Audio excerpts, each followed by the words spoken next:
Welcome to the internet. Here where we make things digitally, live, as human beings incarnate into, well, what, right? How much we've been talking a lot about like art and where we make it and what do we do with it, but how long is it going to be before I am not me talking to you on my screen? Because what if I fed a robot these words, which I'm improvising off the top of my head right now, to make it authentic and real and artistic and not at all computer generated, because here I am in my incarnate self speaking to you with my breath and my voice and wanting you to share with me the joy of being makers in a creation of our Lord. And yet we are constantly being tempted yet again by tools that can give us beauty and experience and mystery, just like that, right? If you could just make you have this image in your mind and you can make it instantly,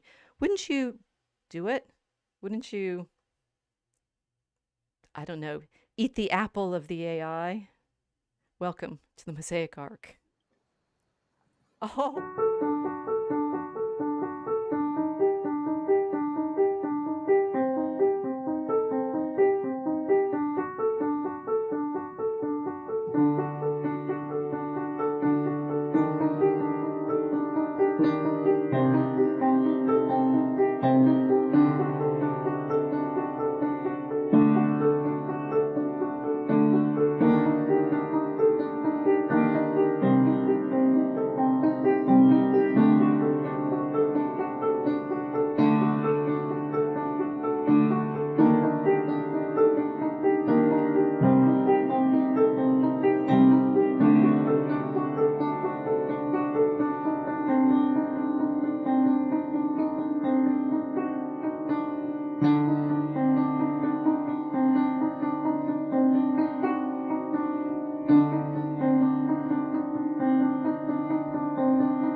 Did you see that? Did you see? They were behind the scenes. Did you get it right? I did that on purpose. I'm just happy I wasn't picking my nose. Oh my gosh! That would have been worse. How incarnate can we be, ladies? You will recognize that we have another wonderful friend who's joined us tonight to carry on our conversation about art. This is Sarah, whom Kim and I, we totally ladies night. We do nothing but ladies nights now. Kim and I met last year at BaseCon and learned, of course, this is how we grabbed her and said, "You must come sit with us. you must come sit with us because you're another Catholic." And I wasn't even saying anything. It was just like, hey, there's some objective reality that people need to acknowledge. And you're like, oh, you must be a believer. See how easy it is to tell? I mean, this is like, how could, if only we could parse the robots that quickly, right? So Sarah, thank you so much for joining us. And this is, ironically, we're going to be talking about the visual art, but we met as writers at BaseCon. So it would be lovely if you could just tell everyone a little bit about your work and where you come from and why on earth you would want to join us to talk about being Catholic in the art world. No, just if you could just say a little bit about your own project so that you get the right boost before we get into the details and me making more mistakes about what we're talking about. Okay. Well, I was trained as a fine artist and grew up in a house full of Catholic artists. But I also really love reading and writing. And when I got to a stage in my life when the kids were quiet enough that I could concentrate on writing, I drug out my old projects that I had abandoned earlier and revitalized them into this series that I'm doing as sort of a future noir, techno thriller, psychological drama series called Beyond Cascadia. And so that's my main artistic outlet at the moment, although I still do fine art on the sides. And I'm looking to combining both of them with my degree in drawing to maybe doing a graphic novel, at least of book one, and then maybe some other visual related projects that are also with my writing. See, this is what was it was interesting for me when we met at BaseCon. I thought I was thinking of you primarily as a writer because that was the rubric under which Rob put you on our panels, right? Various we did it Hmm. we you and I did a panel on was it religious imagination or Religions in fiction, kind of world okay. building. Yeah, and you were on another one as well. That's how I grabbed you after that first panel and Yeah, that you was said about something and I was like, dystopia. It was about dystopians. yes, yes. Yeah. She needs to come talk with us because well and what's funny is like yes I said it's like if you believe in reality and we have a feeling that there is a creator and we're in a real world and therefore it matters everything changes, right? It's like the sort of frame of fantasy that we're working in is fundamentally different, I say, if we're doing it from a Catholic perspective, which I It's wouldn't so have recognized until recently because it's just so frustrating trying to explain to us everybody what we're doing. It's like it's Catholic, okay? yeah, we were talking about dystopian fiction just the other day in the chat, and I don't understand its popularity and its continuing and increasing popularity because it's to me it seems kind of hopeless. I mean, I know Catholics who like it too. My husband just loves that kind of stuff. But I was wondering if you had any opinions on that. Yeah, actually I do. And I have to look at like, okay, why did I get into this telling the story in this particular setting? And I think it has to do with maybe some sort of a subconscious imitative magic type thing. Like if I create this world, which it looks like where our world is going, um, I can control it and I can be prepared for the worst. Mm-hmm. Or I can put in some good things. Or, I can shape a reality that is a bit better than what we see Oh, happening. or I can That's what fix I it. think I was doing as a kind of a way of working through 2020 and my mom's death and all that Mm. kind of stuff. Because when I was first outlining the stories, it was fairly dark. I wouldn't say nihilistic because there was still a presence of God and some providence and so forth in it, but it was kind of like really pessimistic, at least, if not nihilistic. But then as Mm. I was approaching, still working on my plot, it's like, well, this isn't the kind of story that anybody's going to ever want to pick up and reread if everything's bad, if everything the endings are always bad. Why Yeah. not go ahead and do a sort of a kind of dystopian cyberpunk story where like good things happen and the good guys do win and some nice things happen, but they're still struggling under like corporate and government um, oppression, but they have some Yes. victories too. So that's how that was my approach to it. But I don't Okay, that like makes reading. sense.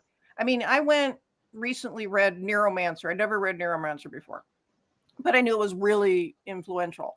And so I'm reading it, and of course, it's like, wow, this really is influential. I can see where we've all gotten our ideas from this, but man, is it dark and horrible, and I hate the Mm. Oh, characters, and I'm never going to reread it. I'm not going with the rest of his books. oh wow.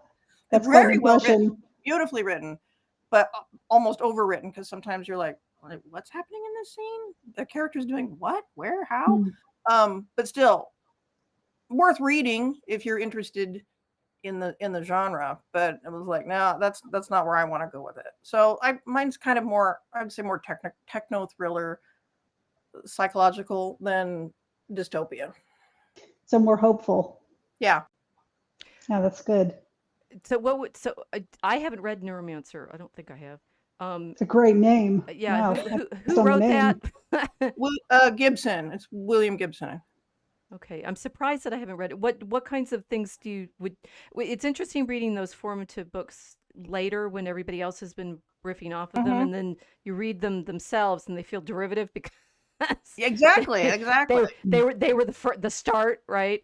What kinds of things would you say that you recognize now came out of that? Yeah. Well, it's sort of like corporations, huge global corporations controlling everything, and everybody's got like neural implants, and they're like online interacting a lot, and people are treated like commodities and stuff. I don't think he had very many robots, but he did have like kind of like cryogenics and maybe some genetic engineering. It was really complicated and kind of hard, murky. Let's just say kind of murky. Mm-hmm. But all those things going in this sort of like a political thriller, espionage. There was some kind of MacGuffin thing that they were after, fighting an AI, a big, powerful AI. Oh, okay. So I say, in some ways that sounds I mean, not Total Recall, but no, the other one, Blade Runner, right? Has the corporate level and and the I much preferred Blade Runner because, and I haven't read the Android's sheet book, but that one I did read. I read that in high school because I was so taken with Blade Runner, and then the book is rather different. And then I was like, okay, that's what I've heard. Yeah, and I don't like that. If it's not what I grew up with, I can't handle it. We've also been talking a lot about that. It's like where is the culture now, and how much are we as people our age are, like, where have we come from the 70s and 80s and well, it's funny because I did a stream a few weeks ago where it was two younger guys, the host and a co-host, where they watched the original Blade Runner and wanted to talk with me about it. Okay. And neither of them had seen it before. And they were like, oh, well, now we get where some of those memes come from. Right. And they enjoyed it. But one of them admitted, hey, it was really slow. I wouldn't have watched it if we hadn't had to watch it for this show. It's a very noir style. I can see why people who are younger would find it slow. And I remember when it came out, it was almost straight to video. It was only in the theaters for 5 weeks, and then it became a cult classic afterwards because people were like, "Oh, now I kind of get it. It's slow, but I get it. It's worth it. It's worth kind of sitting through it." Yeah, but it's like so many people, they're not used to a film where they have to pay attention to what the characters are saying to each other, and then the little cues subtle because it's not spelled out for them. Mm-hmm.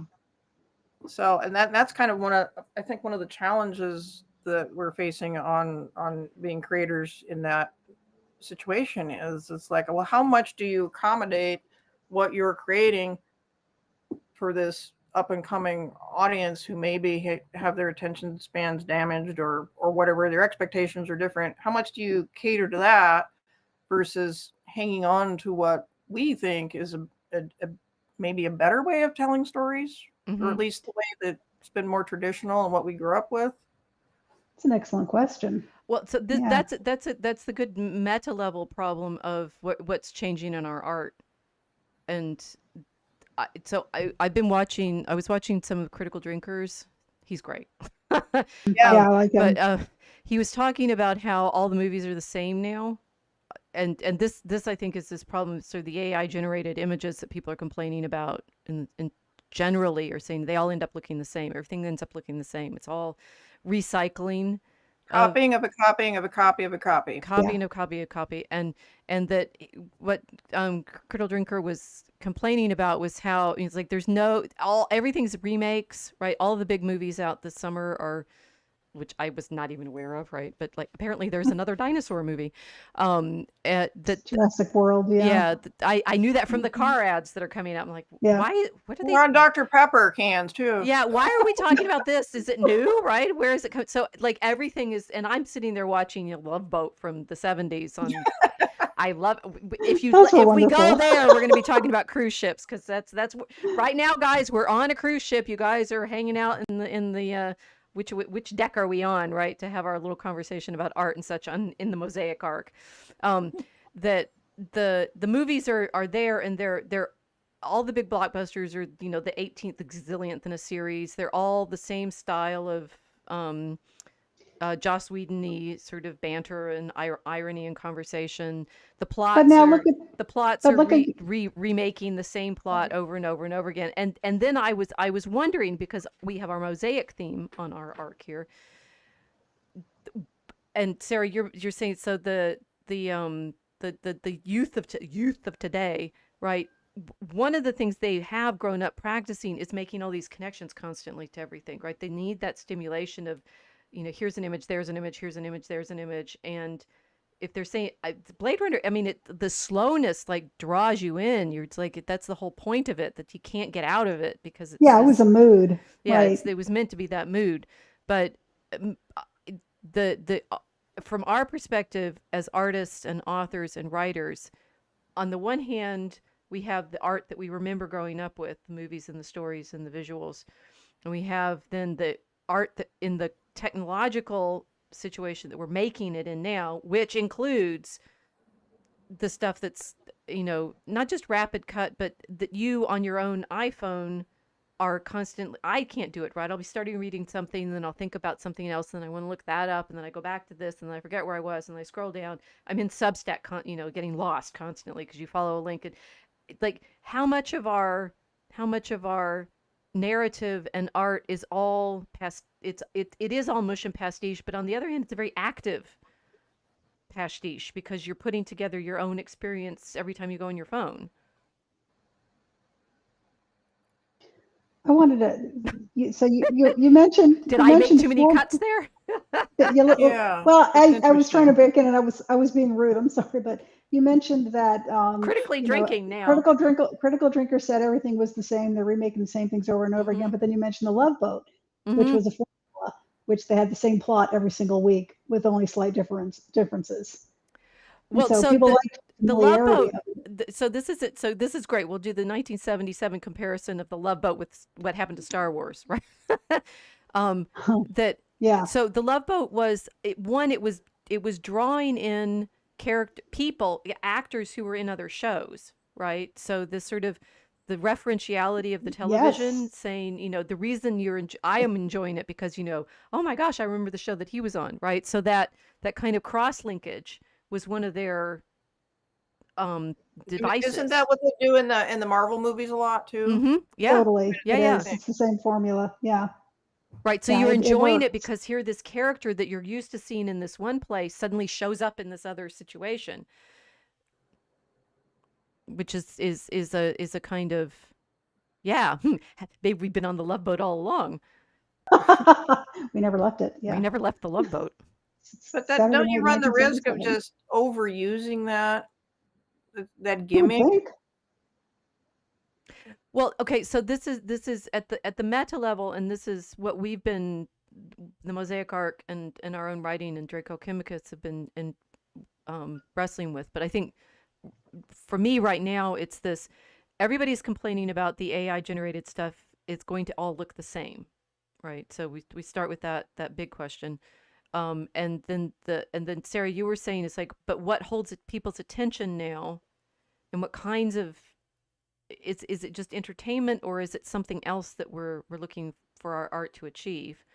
And I mean, entertainment, if it's just, if it's all about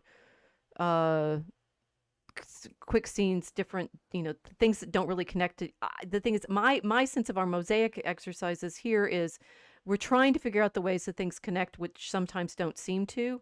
But on the other hand, that's, our human propensity to put patterns on anything that's out there, right? It's like, I'm going to find a pattern here because of course there's one, right? But that can drive you nuts.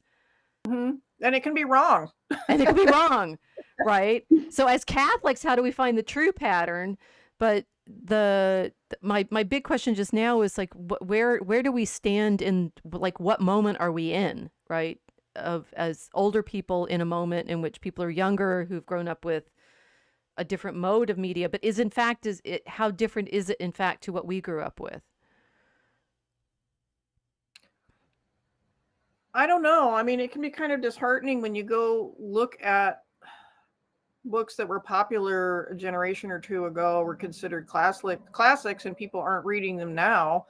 The classics are really just a tiny handful of things that have been produced. Everything else is like, maybe it was popular for a few decades if you're lucky, but then it just kind of fades away into obscurity.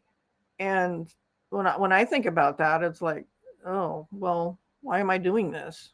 But I still feel like, well, I'm going to do it while I'm here. Maybe somebody will enjoy this. Right. Well, the people who wrote the classics didn't know they were writing classics. That's true. Okay. You really can't say what's going to stay and what isn't, unless it's, genuinely good. And what does that mean? By what standard? Right. Okay. So one, we talked about this with the Bleak House exercise. a few weeks ago that Dickens is incomprehensible to people now, but part of the reason is because he's making lots of contemporary references. So it's like trying to watch The Love Boat, and why would you care about him? It's like, okay, so the frisson layer of I'm still in season 1, but I've been watching it for a week, binge wise, and in one of the episodes, the actor who played Potsy, right, in Happy Days. Oh, Happy Days, It's yeah. Anson Williams. Anton Williams, right? No, Anson. Anson Williams is in it, and he's a very sweet character. Julie, the cruise director, recognizes him as a friend that he had been a friend of her older brothers when they were growing up, and she, has had a terrible crush on him, and she's like, desperately trying to seduce him, and can't figure out why it's not working, right? And he's sharing a cabin with a sort of swinger older man who has a heart condition, and therefore the crisis comes when the guy with the heart condition comes back to the room and says, okay, I need a doctor and a priest. And the not Potsy character, he's putting on his little travel stole, right? And saying, you don't need a priest. And suddenly it's all clear, right? That's like the reason that she hasn't been able to seduce, sorry, spoiler alert, it came out in 1977. The reason she hasn't been able to seduce him is he's a priest. And I'm just like sitting there on like 15 levels of oh my goshness, because it's completely sympathetic, right? It's like, a priest is here and he's not horrible. A priest is here and he's just sweet, and it's and he's on the cruise because he wasn't sure about whether or not he really was a priest, but all of his reactions have been very appropriate with her. He's never tempted or anything, right? It's like he's just recognizing that in fact he likes being a priest, and I'm like, I'm now going to be in shock for the rest of the evening, because primetime television 1977, and you have a Love Boat episode about the goodness of recognizing your role as a priest. Mm-hmm. Now, that layer of frisson is even more intense when you recognize it's the actor who played Potsy on Happy Days, right? And that the appeal of, or like when the guy who played Radar, Gary Berghoff, is in an episode, and when he gets trapped in his cabin by a dog. Okay, fine. So Radar is always with the pets and the animals and MASH. And I remember that one. I watched that show every week when I was a kid. Well, but the thing is, all of this, it obviously, it's classic and works for us because we recognize all these actors from other stories, and the same thing works with the classics in the literary canon. It's like they're Chaucer is constantly retelling stories that he got from other places. Shakespeare, everybody's like making out a big deal about how Shakespeare didn't write his own plays. It's like, yeah, duh. He was using source material. And and his original audiences probably loved, Romeo and Juliet because they recognized the story from the previous 6 seasons of it. Yeah, how many remakes of Spider-Man do we have? Yeah, right. So I guess there has to be a sort of a universality to the characters and the plot, and to help it stay the course of time. Because I'm thinking what you were saying about the Love Boat, the closest thing I've experienced to that was when I was showing my kids, it was years ago, seeing if they wanted would like Animaniacs, and if it was as funny as I remembered. And it was like, so much of the jokes were about the current culture in the early 90s and the politics of the early 90s. It's like, this didn't have a very long shelf life. Yeah. Yeah, it wouldn't. Yeah. So, I mean, maybe it would be interesting for a historian, but my kids liked it when it wasn't, the obvious political stuff that they didn't get, but most of the jokes were still good.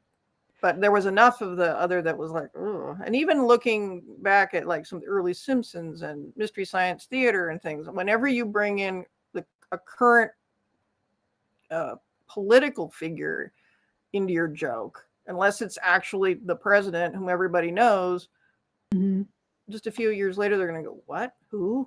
I don't get it. Yeah, well, Warner Brothers did that a lot in the 1940s too. They had political figures, and I remember, you might be familiar because you're in that close to that area. Seattle had a Bad Bunny contest. Bad Bunny Film Festival, where they showed all of the politically incorrect Bugs Bunny cartoons from the Second World War era. Oh no, I never saw those. Oh yeah, yeah. I think it was, yeah. I never went to it, but I was always amused by the ads for it every year when I lived there. And yeah, they did that, and they also did it with Hollywood figures that were popular that would mean nothing to kids today, and And almost same thing with the writer S.J. Perlman, who I think he may have done some of the Marx Brothers screenplays, and he was really influential with oh, what's his name, the guy with the glasses, um the filmmaker Mia Farrow's oh, Woody Allen. yeah, him, very influential on him. And yeah, really funny writer, but they were usually magazine pieces, so they were very much current to the situation, Right. culture, to the weird Hollywood figures or Broadway figures. And Hmm. so you're trying to piece from the context who this person was and why they were worth mentioning. Right. Which I Right, don't have time to do that anymore. but no, but my point is the opposite, right? It's like we're and this I think is a problem in our culture wars sort of situation. It's like how are we going to get people to like the stuff that we liked when we were growing up? And great art responds to its moment. It's like that this is that we're constantly trying to figure out ways to keep people reading the same stuff that we liked, which is my job. So it's like this is a big problem. I've thought about it a lot, right? How do I get them to read, medieval literature or something? But the Dante, right? Dante is challenging to read because he's referencing all his contemporaries. You can't read it without lots and lots and lots of footnotes because he's it's all his friends and relations. Or So Alexander Pope, same thing, Alexander right? Pope, right? It's like they may have the craft of something or other, but the frisson that people had and enjoying it when it was originally crafted is the same as we had with Love Boat when we were kids and seeing the characters that we That's knew a good from one Yeah. context in another in this other place. And I think that I'm surprised. I had actually thought of this is a kind of reverse sort of observation that I thought of the Love Boat as not terribly well acted because of course Yeah, well, it's but the bad. thing, no, it's actually better than you think, right? Sometimes. It depends, Sometimes. right? It was the quality of the guests they had on, for sure. True, but there's more to it than you appreciated. Maybe one appreciated at the time when it's like. So when does the craft become more visible in certain situations? Then you can't see how great a poet Alexander Oh, Pope is until you. did we lose Sarah? Oh, She's not visible. okay. I see her. She's still in the Sarah. If you can hear Did she us, come maybe back? she can go out and come back in. That Yeah, usually works. Sarah, can you go out and come back in? She's frozen. Oh, This is okay. proof that we're doing this live. I've made a mistake, and now Yeah. we've got it. It dropped us. Well, I wanted to mention while we're waiting for her to come back. So Shakespeare, when he talks to the There she the is. She's plays were moving again. Excellent. yeah. I was just gonna say Where'd you the guys Shakespeare. go? This is our only proof that we're so amateur. We're definitely real. Yeah, you know. This That's our shtick. It's this a is the total. time We when really the pretend film not to be. crew. Sorry, go ahead. So we're professionals. We just pretend not to be. She's coming and That's our going. thing. What's going on? No. Oh, she froze again. Oh, Oh darn it. no. Okay, she's gonna have to go out and come back in completely. And I think it's probably just a bandwidth thing. Nope, you're still frozen. I see her Oh, moving. are you? Yeah, she's moving very slowly. Hmm. No, she's sitting there trying to figure out whether or not she's on camera again. As far Okay. as I know, oh no, but she's not back in the stream at the moment. Guys, I this can is see her and so she's moving. if you want real live conversational reality, we've got it for you. It's here. No, I think she's back. I can hear her. But I can't see her in the stream. You can hear me. We can hear see Rachel? you we can see you in our chat room, but I don't see you fed into the stream at the moment. Sarah, if you like hang up and come back in, that might fix it. Yes. Yeah. Just come back in. Yeah. Casey, what were you saying? I was saying about Shakespeare that his plays were speaking to the people of the time, Right. even though they were source Okay. material. They had just come off 100 Years' War, and it was still very much in their minds, the same way the First or Second World War would still be in our minds. And we're coming up on, in just like 20 years, it's going to be 100 years since it ended. Right. Yeah. No, so I think we're coming up with an interesting theory of art as such. I mean, one, the reason people like me have jobs, and this is not a small thing, right? It's that we've created this expectation that all of these art forms should speak to us in the present, even though they're classic and old. But everybody has to go to college to think about them and understand them, and get that's entire point of like art history and literature studies and I mean history is to introduce students to these aesthetic forms that they might not properly appreciate otherwise. Well, why not? It's because more context in about the moment in which they were made enriches your experience of them. So it's like basic.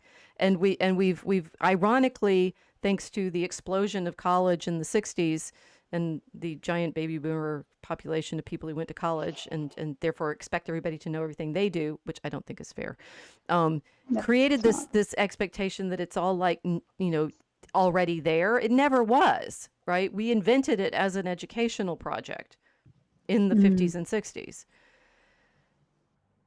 So we're living this fantasy version of things that everybody always had all these references. It's like, no, we actually had to, as a culture, work very, very hard at it. They didn't just naturally have it.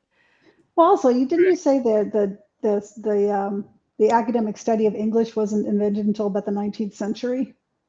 Right. And not in England. It was invented in India to a certain extent. Right, because they wanted to learn English, right? Right. That makes perfect sense to me, because that was a way to succeed, socially, and well, it was a way to succeed within the British colonial system.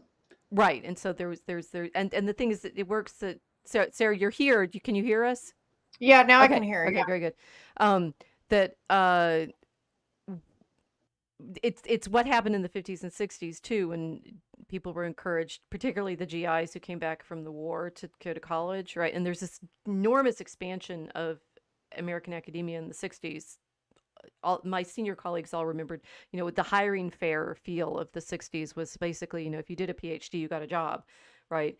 And never in my career has that been the case, right? It's like you do a PhD in the 90s and you have an uphill battle to find a position, because the hiring expansion that happened in the 60s didn't continue indefinitely, right? Yeah.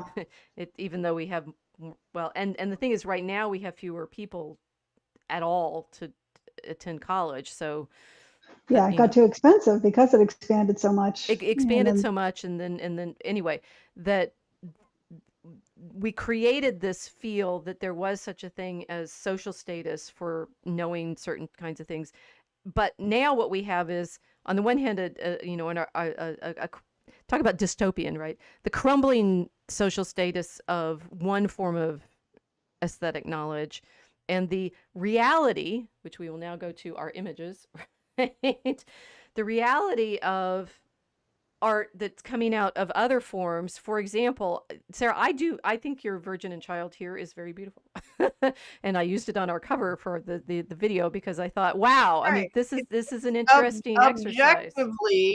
Objectively speaking, it has the elements that make it a beautiful image.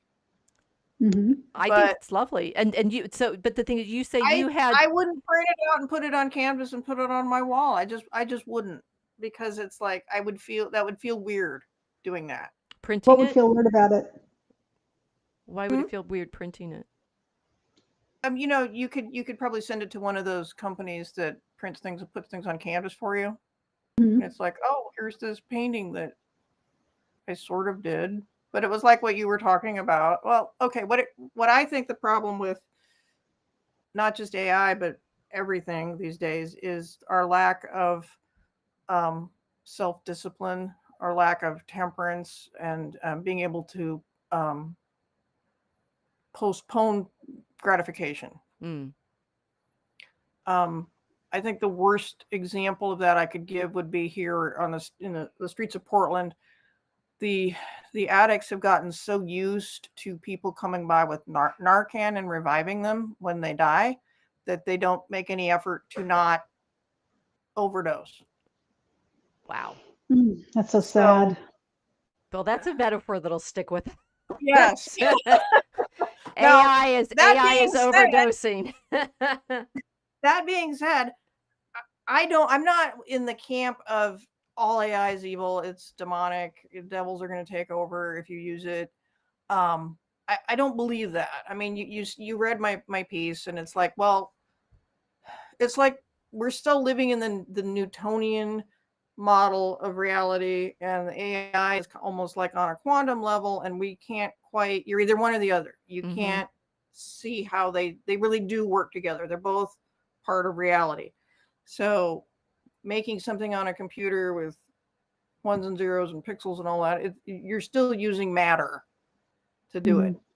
It's still a tool. Yeah. But because it's so, well, what you were saying was everybody can just do it. Everybody can do it. Yeah. And that's why you've got so much, you're going to end up with this huge strata of slop because it's all copying and copying and copying, and it's memes. And you probably saw a couple of months ago where everybody was giblifying. Yes. I don't know what that means. Again. She froze again. Oh, this used to happen to me all the time. Well, it was really frustrating. Portland is being frustrating for her. We talked about the giblifying in one of our episodes. What's the giblifying? Was the Studio Ghibli. Oh, right. Okay, the anime. Okay. And they were making all of them into those sweet images. Right. Have we got her back? Not yet. There she is. Okay, I take it back. The demons are in my computer now, messing it up. That happened to me every single episode for at least 4 months last year. It was really frustrating. Well, but we did figure out how to keep you stable. What did you do? Okay. Yes. What did I do? Yeah. I cleared the history of any browser I was using. I dumped any images that my temporary images that were being held by my computer. Then I would shut my computer off and on. It was rather like magic. I had to follow all these steps. Yes, must do the ritual correctly before going on stream. Otherwise, you haven't pacified the demons. I know what's okay. This is one of the things that regularly comes up at BaseCon because I'm always making the demonic argument. It's like the thing is I think I have seen it. I mean, I've seen the images that other people call it uncanny valley. That didn't quite cut it. Now, when Gab first started doing that, my son and I were playing around with it about 3 years ago, and we had to stop because it was creeping us out. The stuff was just jumping off the screen, and evil's the only word I can use to describe what it felt like to look at these things, and I couldn't get that off my screen fast enough.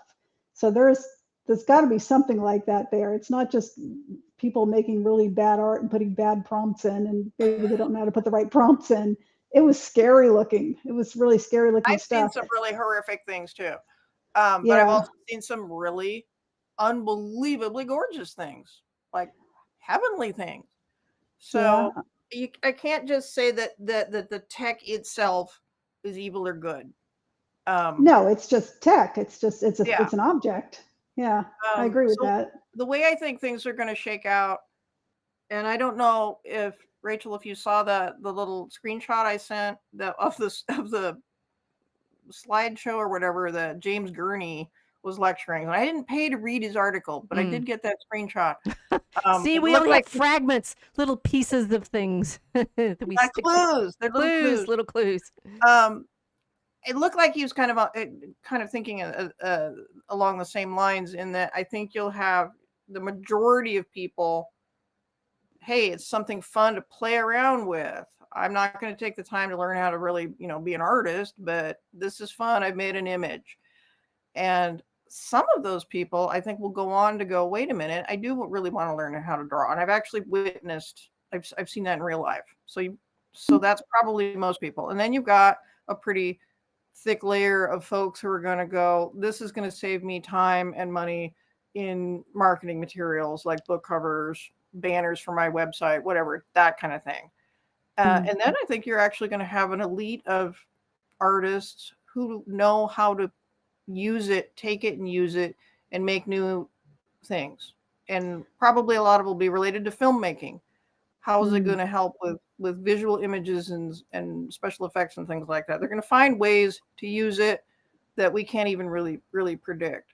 Do you see this but as a that's just continuation? with the creative world. What's happening with the rest of industry, what behind the scenes, I don't know. Yeah. Well, we're thinking about art for this the X part of the exercise. Do you see it as a continuation, simply just computer-aided design? I think it can be, but I know a lot of artists are adamant, saying no, you can't do that. Well, so this is like, we'll put a link to your Substack piece, your manifesto in the descriptions, because I think people should read it, because you went through a very, I mean, a Catholic argument in, sort of foundational ways, but a thoughtful argument about what you've just been saying. Is like exactly at what layer of things are we concerned with this art? And my biggest concern is seeing it used for like deep fakes, or those like your relative's going to live forever, or you've got an anime girlfriend on your phone. That I think is the worst, because that's playing on your emotions in a way that's just it turns into a digital companion that distracts you from real ones. So this is, I mean, my Love Boat example of saying or the Shakespeare example, we're dealing with phenomenon that are standard in art, which is, if stories are referential to the moment that they're written, they don't have it. There's no such thing as this timeless quality that doesn't involve, later generations needing to unpack them and point to things. And it when I'm not feeling, worried about the demonic intervention thing, most of the concerns that I'm seeing about the AI art are, even in what you just said, Sarah, similar to concerns that people have about art generally, right? The problem of, well, Pygmalion is the man falls in love with his own statue, right? So that's the carrying such an ancient idea. Carrying around your own girlfriend in your phone. That's right. It's. You remember the Twilight Zone episode where there was a guy who was like sentenced to like prison on an asteroid, but they gave him a robot girlfriend? I think I do remember that one. Yeah, he totally bonded with her, and she was this wonderful companion. I think she was played by Jean Marsh. But then he gets pardoned, and and there's no room for the robot companion to come on the ship back, and there's a tussle, and she ends up breaking, and he's like, oh, it's just a machine. Okay, I can go on now. And it's like, you're looking at it now, you realize he was gonna have a lot of therapy. He's gonna have to like, I remember Wilson, the volleyball, if he could bond with a volleyball on Castaway, your mind, you can do all sorts of weird things. Well, it's kids with toys, right? It's Winnie the Pooh, for goodness sake, or Paddington, right? I had a Paddington bear as a toy, right? Or the points about the Winnie the Pooh stories is it was Christopher Robin, who was a real person's toys. And so you have stories about his toys that become characters to him. And that capacity that we have of projecting our own, I mean, it's like, what are we projecting? You're projecting onto an object and imagining that it interacts with you. The AI, whether the AI makes it scarier or more absorptive and addictive. You were just talking about what the people in Portland are doing with their drugs, right? It's like drugs aren't new either. The intensity of the drug, or the addictiveness of it, or the feeling of inescapability. I mean, we worry about that with the robot girlfriends, but on the other hand, we can say that it's like it's like classic stories, ancient stories about people falling in love with their own artwork. Right, or Pinocchio. Right? Yeah. Pinocchio. Yeah. But everything's happening at a much faster rate, and it's much more scalable, and we don't have as much our framework for protecting us and helping us learn virtues when we're younger to resist these things is so eroded that's I think that's why it looks so dangerous. It's like, yeah, these things are really not that new, but they're coming in a new way, and we don't seem to be able to deal with it because it's happening so fast. So the happening so fast to me is paired with the and everything's always the same. Right. It's like I know. that's we It is. that's what the critical drinkers thinking about. Well, the movies are actually all the same. Nothing's changed in a decade.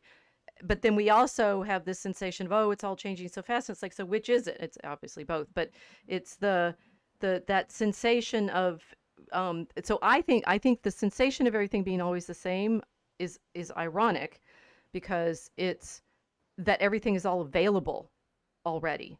And so I, for example, I'm able to watch television shows that I grew up watching and I haven't seen since I was, saw them broadcast when I was 12, because thanks to the digital, everything is made available constantly. So that's what the AI is being trained on. It's being trained on everything that's all of human history is suddenly now available, digitized. And yet, weirdly enough, it makes everything feel fast and stagnant. Mm-hmm. Yeah. Fast and stagnant at the same time. Paradox. Right. It's fast and stagnant simultaneously. It's like you're standing in one place and just spinning your wheels, just spinning around. So, I mean, the fear that I see in the story, for the storyteller's perspective, is how are we going to tell new stories? I mean, we were talking about this earlier, right? Nobody's going to read them. How do we get an audience for something that doesn't seem to just replicate everything that everybody already wants? It's like yet more, I mean, the slot problem, right? Yet more of the bland, familiar stuff, as opposed. But it's possible because the Holy Spirit's always renewing us. And so if we're open to that, if creators are open to that, you're always going to find ways of telling stories that will appeal to the people who need to hear them. That's perfect. And I'm so happy you said that, because I feel like I've got the image of all of us being on a hamster wheel, right? and the Holy Spirit goes, get off of that, Or maybe it says run creativity. Faster. I mean, which does it? And not on the hamster wheel. Get out and run outside. Hamsters There's other like things to their see. wheels. Haven't you seen them in the videos where they spin them and then fly off? No. Oh, no. Oh, they're hilarious. Those hamsters are having the time of their life. They don't get wheels, and wheels is a work. I'm going to riff off of this one. Wheels is a work of tech, right? They don't get to have hamster wheels in the wild. They only get them when they're pets. Did you hear? I didn't see it yet, but I read a description of it. There's a video out there. Somebody put a hamster wheel in the wild. They put it out in and the hamsters went and played on it, right? And a bunch of different animals went and played on it, including snails. It was so. Snails want the hamster wheel. See, so the tech. I mean, if we're running hamster wheels on our tech, maybe it's just fun, right? Yeah. So no, Sarah, what you just said is why I dragged you over to our lunch table at BaseCon and said you must talk to us, because we're sitting here in this dystopian, doom cycle, and she's like, but the Holy Spirit's going to work on us. So what are you worried about? Well, yeah, perfect point. Yes. Yeah, we're Christian writers. Yeah. Well, what else would we expect? If we're not doing what God wants us to do or not writing, then it's not going to be very good, I don't think. Right. That's the way I look at it anyway. And that doesn't mean that it's going to happen in a bolt from the blue. You still have to work on it, just like working on your spiritual life. You don't instantly become perfect the moment you decide to. You have to work at it. Well, so that's beautiful, and that's exactly what art is supposed. It's like I wrote this book on the art of prayer, and then one of my reviewers criticized me for not explaining what art was, and I'm like, I showed you. it's it's the practice that they're involved in, which is this. Um, I mean, the hamster wheel is going to stick with me now, right? So you're running and running and running and then ecstasy. No, but you have to practice on your wheel regularly. That I and Sarah, I think it's what you started with, the problem of, if the AI is instant, then where does that training come in? And I think certainly to make this image, you had to work with the AI some. I mean, I think I can put like descriptions in Grok, and I end up with ridiculous images. So I Me appreciate. too. Wow, it is Grok. Well, Yeah. no, so there are Not better good. platforms. There's better tools, right? And Yeah, when you gave a when you were great you gave a talking great about, list on your article. yeah, Yeah. the people who think, oh, I can, if I can just throw it in AI, it'll come out right. And it's like, actually, no, right? You have. No, it can take several attempts, and I think there are a few people out there. I don't even know what to call them. I assume they have some natural talent, or they have a lot of art background. It's like they seem to know, and they're willing to put in the time to figure out what the prompts are to get near what they want, and then just keep refining it. And there's all sorts of terms like, type of camera exposure or lenses or whatever, so they can get those kinds of effects, and then Oh, different interesting. colors. And there's one guy I like. I think I mentioned him in my article, Matt Bacon AI. His pieces are, I don't know what you'd call them. To me, they're like illustrations. A lot of the things that he does, I look at that like, oh, that's just straight out of Gene Wolfe. He's illustrating the Book of the New Sun just for fun or something. Like, it has the same kind of majestic but weird, off but cool. It's just, so there are some people out, but I assume that he was already an artist, so he knows how to get to his vision. He's not just like, well, what about this? What about that? Oh, that looks cool. I'll throw that Which is up. So what we do, right? Because we're not yeah, artists, and that's yeah, really fascinating because it's basically the difference between me picking up a camera and taking a picture of something like old school, and a professional photographer seeing everything else that's going to be in that picture and seeing the light and the angle of the light and yeah. all of That's those things a they know really good about. way of putting it. So it is a tool kind of like that, but it's more like a mental camera or something. I don't know, but Right, right. Well, I mean, even the photographer, it's all in his head too, but he knows how to manipulate the equipment to get the picture he wants, but the information's still in there on how to do that. And I think that sounds what you just described. That's what the people who know how to use these tools properly are doing. They're doing what a photographer does. yeah. And I think that's cool. But I know that there's a lot of like old school artists who still would say, oh no, that's not art. You can't. It's evil. You can't like that. And I'm kind of reminded of when the digital tablets first came out. Artists were very upset. They're like, oh, this is going to ruin art. And now they're all using Huh. digital And tablets. photography in the 19th century Yeah. killed off portraiture. I'm the one that's still doing things on paper and pen because I don't want to bother to learn how to use a tablet. Like, I don't want to bother to do all those fancy prompts. I'm Yeah. not going to do it. But if other people want to put in the time to figure it out, that's great. Hmm. Well, so I mean, what I hear you saying is you may think they're shortcuts, but they're not. Well, yes and no, because you're not spending the time in front of a canvas or watercolor paper, mixing your paint and putting the brush, and then having your finished project. To me, that's still going to be, that kind of thing is still the highest form. But these other images that are coming out, if they're crafted well enough that you can go look at it and go, yeah, that's a worthwhile image. It makes you think about something exciting or beautiful or puzzling or weird or mysterious. So they still have value, Hmm. but it doesn't have the work that they put into it. They're still just sitting there at the computer typing. It's not the same thing as being in a studio, and doing something which is a bit more kinetic because you're using more of your body, basically. Makes sense. Okay, so I want to hold. Just Mel is in there making good, fast and stagnant, right? That's our tension that we're in at the moment for sure. She's saying everyone is experiencing ADHD. Yeah, it's being developed in us. The ADHD world of fast and stagnant. Yeah. Sarah, what you're saying as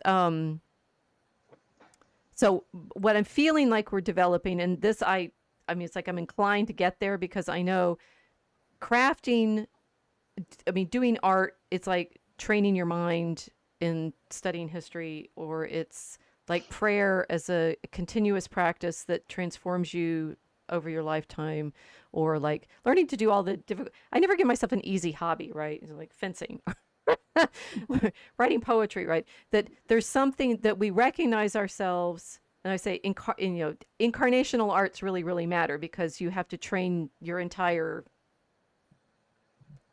I mean, who we are, right? Our bodies and minds work together.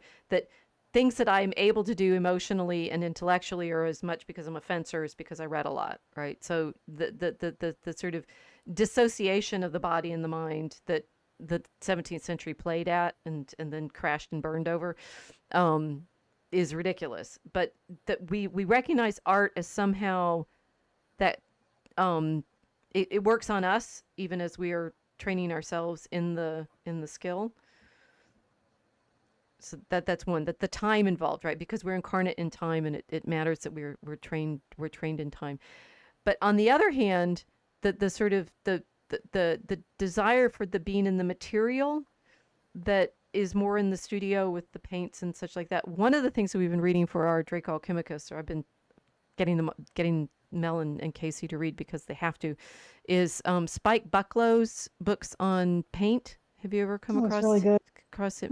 So I found his Alchemy of Paint at the International Medieval Congress convention, right? Because it was there when the books for sale on medieval art, and he actually has written a lot about. I just got another of his books on 6 medieval paintings, so he's talking about that, but his training is actually in art conservation. He would know how they made the paints and he knows everything. how they made the paints. And so, modern artists, you don't you don't like have recipes for vermilion, right? Just go to the store and buy it. Just go to the store and buy it, right?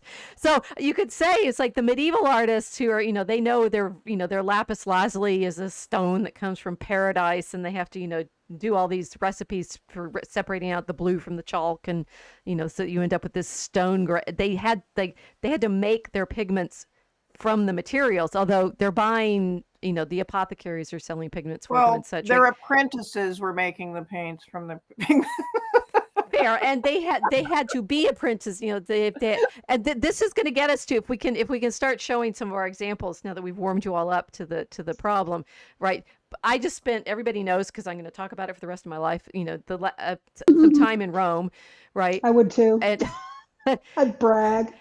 And the sort of, what were they able to accomplish in the 17th century Baroque, trompe l'oeil ceilings, right? Where everyone's, flying up into heaven and there's a great illusion. I mean, like, would those guys have used the AI if they could have thrown it up on the ceiling? You know what's so poignant? I would have. What's so poignant about the like Michelangelo's Sistine Chapel, for instance, was the physical pain he had to go through for 3 years to put that paint on the ceiling to basically to get to heaven. He had to go through pain to get to heaven. I mean, the entire experience was just kind of like a metaphor for human beings trying to work, through sin and overcome it to be able to get there. Fascinating. Exactly. Right. So we have this problem of the art is it and saying that the AI, which is, and Sarah, you're absolutely, we've also thought about this a lot, right? The AI is not immaterial, right? It's you're having to have all of these computers, which are made out of rare earth minerals and metal, and these are incredibly physical objects that you have to carry. You're saying you didn't want to learn how to draw on a tablet, right? Because you have to have a tablet, you have to have electricity, you have to have, right? Yep. It's not true that they're immaterial. They're there's just like the fiction of a painting being, it's on a board with pigment and labor, but the sort of labor that goes into the tools is behind it. Where is our spirituality going to be anchored? in this art, and that is clearly the thing that we're worried about. Well, I'm worried about. Well, I think that you're probably going to see more of a pullback and people rejecting that. The spirituality or the materiality? No, rejecting the immediacy. We'll talk about it being the lack of being able to defer the gratification of actually creating something. Right. I think that you'll end up with more appreciation for artisans or people becoming patrons of artists that they like, and appreciating buying something in person or getting a handwritten note when they order something from Etsy. I think that people are going to appreciate those kinds of things more. But I don't know how much of the general population is worried enough that they're going to be seeking out a more personal connection with artists and art.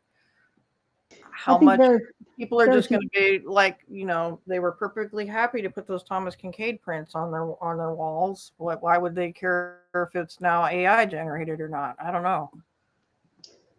Yeah, I don't think most people were terribly interested in a personal relationship with the artist. They just liked what they looked at, right? Yeah, I do think that you're never going to overcome that. Yeah, well, I mean, it's more special for the until the artist. Renaissance, you didn't even know the names of the artists necessarily, because that wasn't a feature of the art. You might know the patron who commissioned it, the bishop, right? But the sort of names of the craftsmen were strange. It's very special. Wasn't that when? Oh, sorry, go. It's very special to have an artist that makes his own pigments, right, and collects all of the materials for it, and makes his own colors, his own very unique colors, and then maybe he becomes known for that. But the patron that paid for it's going to go, yeah, it looks good, and that's going to be it.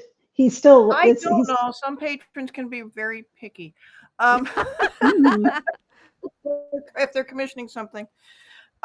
Like my mom was an icon writer, and she did more Western style too, but she did a lot of work for priests, and they were usually very specific in what they wanted. With materials? No, they didn't care if she was grinding her own pigment or not, but it's like, it's got to be this, and if that's not quite right, you need to move that over. Or they could be very picky, and but dang, what was I going to say? Well, okay, so one thing, you're hypothesizing that people are going to want more. Okay, so the return to the personal interaction at some level. Some will, right? But not everybody. Okay, I remember what I was going to say. Yeah. So, you're talking about largely, the sacred art is being produced for churches. Mm-hmm. And then when we got later, when things were like more mass produced, like printing press and the different kinds of printing processes that allowed people to have engravings or prints of famous works in their homes, then everybody could have it. And it's like, well, but it wasn't handcrafted anymore. But who's going to say that, this little humble little farmhouse, they don't have the right to have a nice little copy of The Last Supper or something in their house? It's not the same thing as Da Vinci coming and painting it in their dining room, but at least they've got that. And so that's something that technology allowed people. And so the more you had that, they weren't always the best. They were the best engravings, the best woodcuts, the best prints, but people had something. And so the more it's produced, kind of, it's like, well, you got a trade off. You got your beautiful original, and then you've got your copy of your copy of your copy of your copy. Mm-hmm. Yeah. But at least everybody can have a copy. So are you saying the copies are like the AI art? I think they were, in that, everybody had access to it. Just like with the printing press, everybody could have books now. But then certain people, as you just pointed out a few minutes ago, will be better at creating art using those tools than I would, because I'm really awful at it. Right, because and then most people and then it are. will be valuable to you having Sarah's image of Our Lady here, right? It's because Mhm. I wouldn't know how to make that in You're the welcome. in You the have my AI. permission if you want to take that screenshot and upload it to a place that's going to get you a canvas. Go ahead. It's very beautiful, and we might, Thank you. right? And no, and the But thing see, is, I but don't feel seriously, like it was really mine. It was like, okay, I it have came to these you. Well, I mean, ideas. this makes it an interesting. So you're saying so many layers of things of um, sacred art in the Middle Ages.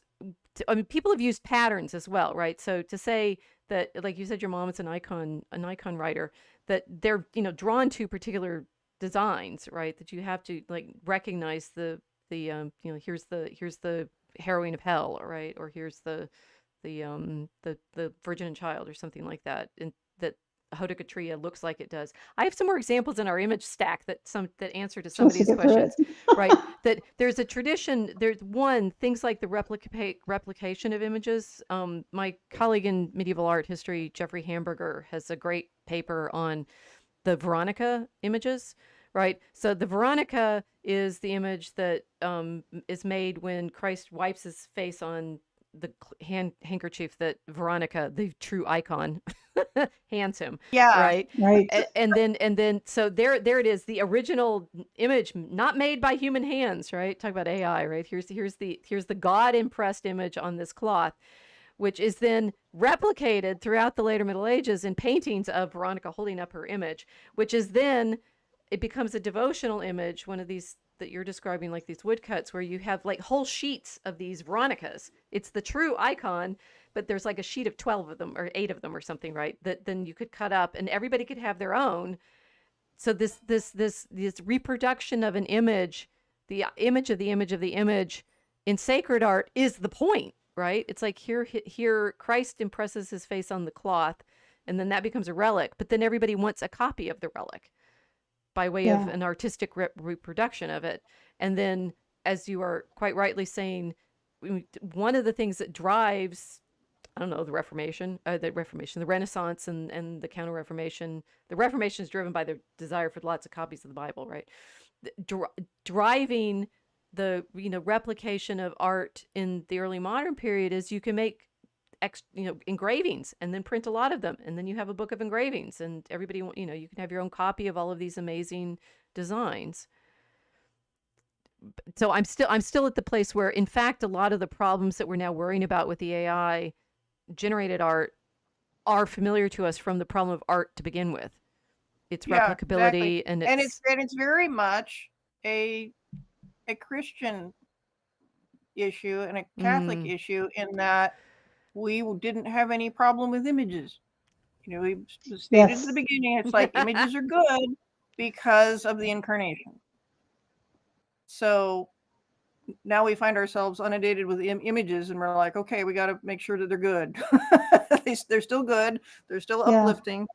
And that's really hard to do because the evil comes in where once you have the power to use your imagination in a dark way. I mean, if you go back and look at cave paintings, they were depicting some obscene stuff, and they didn't have AI. People are always going to use. People are going to use whatever tools they can to do some nasty things. But well, art got very controversial in the Renaissance too, for the same reason.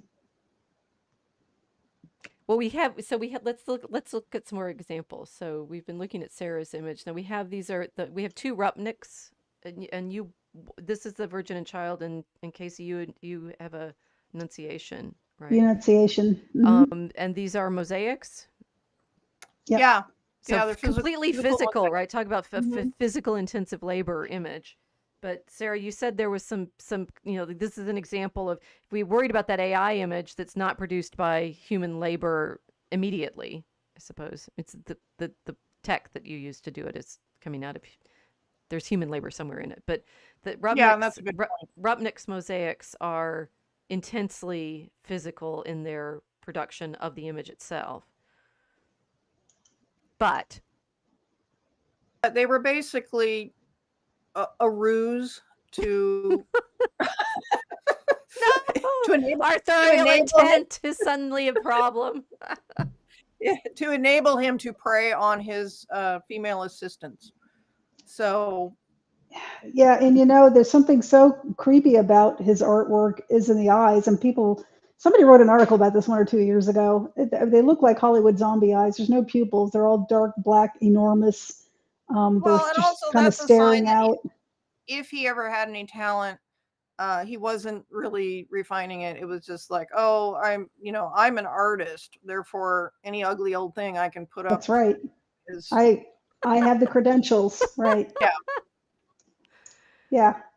Well, but how did he have the credentials? Because of the difficulty of the medium that he was using? It's like, so we have this one, the Virgin actually Child don't here. know about his academic credentials. I don't know if he went to art school or not. And but here's he his was enunciation. titled an artist. Yeah. Yeah. His enunciation I thought was strange. I understand he's trying. I'm guessing this is a scroll and it's supposed to be scripture, but to me it just looks like a big long contract, which is just an odd choice. But yeah, and these aren't the worst examples of his faces because they all actually look a bit serene. Most of his stuff, they just kind of look like dead zombie eyes to me when I look at them. Well, the And he's Virgin totally and Child coming had, out of the liturgical art of the 60s and 70s. That's just everywhere. Yeah, there's a church near me that they're not mosaics, but it's very much in kind of this style. But if you can imagine, it's even worse. And I'm not going to mention the church, but St. Joseph's face should not look like a chimpanzee, but it does in this picture. But they were kind of going for the same kind of. It's almost like I almost want to say it's like a fake Greek icon style, like. Are they mosaics or are they frescoes? No, or they're stained glass, so they're kind of a mosaic. Oh, okay. They're stained glass. So, but yeah, very long faces, very gigantic eyes, very shadowed, shaded skin. But no, seriously, St. Joseph looks legitimately like a monkey in one of them, and I'm just like, just take them down. I don't care how much money you spent on it 50 years ago. Take them down. Replace them. They're awful. I can tell you horror stories of pastors who hired artists and paid large amounts of money for things that they then were stuck with. Yeah. I think we've amortized it effectively over 50 years now, though. Just get rid of it now. Just one big fundraiser and replace it. Oh. Well, so there's then there's layers in these Rubnicks, and one, you don't like them as images, and two, you're disturbed, as Sarah pointed out in her article, by his life and the person who made them. So it's like we're attached. Yes. The problem of the artists, especially if he's making sacred art, because we want something. This is interesting with the AI generated. We're worried that people don't put enough of themselves into it. And then with Rubnick, you're saying, well, how much of himself did he put into these images? No, literally. It's a really good counterpoint to what Kimberly was saying about Michelangelo and the pain to get to the heaven of creating this. Rupnik's like a parody of that. He's not experiencing any pain. He's not going to suffer. He wants the adulation and the attention, but there's no way he's suffering in the creation of this. Very, very, very arrogant, I would say. Probably a narcissist, in addition to being a predator. Yeah, and the images are very one-dimensional looking to me. They're very flat. They're not good. They're just like slapstick, like a slapstick version of an icon. Like a parody of one. Like it's a parody of icon, right? In his life, as you point out in your article, and just now it's a parody of the pain a true artist goes through to create, to participate in creation, to create beauty, which is what God created. He created beauty. He didn't create ugliness. Well, then, so then we have And he certainly we didn't have really create a further examples. one-dimensional Like I said, we world. have the Rupniks as a problem of the artist's intention and his either affect or not, or lack of in the image. Now we have Caravaggio. Intent, yeah. I remembered Caravaggio. So this image is, and I picked the Annunciation before because it was an angel and a human. It was an angel with Mary. So here's an angel with Saint Matthew, just to contrast the difference, how personal it looks. It doesn't look flat. It doesn't look one-dimensional, even though it's paint and not mosaic. It's not tile, which is not one-dimensional. It's supposed to pop out. But this looks much more in depth. It looks way more personal. And Caravaggio, rumor has it, was not a good person. He was a very violent, yeah. Yes. He was a very violent person, and he was a convicted murderer. And the murder wasn't self-defense; it was vengeance. It was just a stereotypical Italian drama, an opera. Now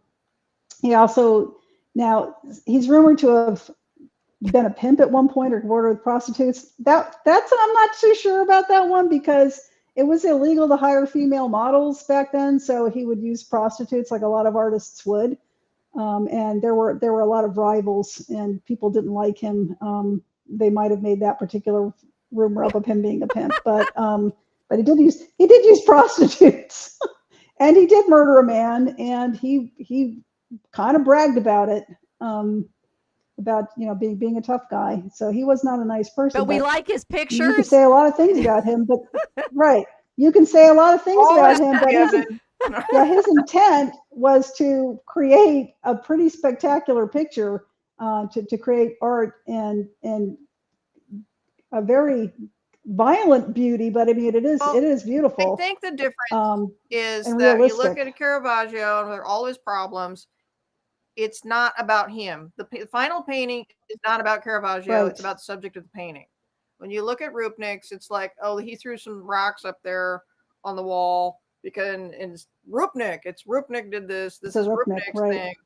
So it's like, they're not beautiful. It's almost like he had no respect for the subject matter because he didn't even try to make it beautiful. Whereas Caravaggio, as awful as he was, respected his subjects. Yeah. That he was painting, and that's clear. It's clear right here.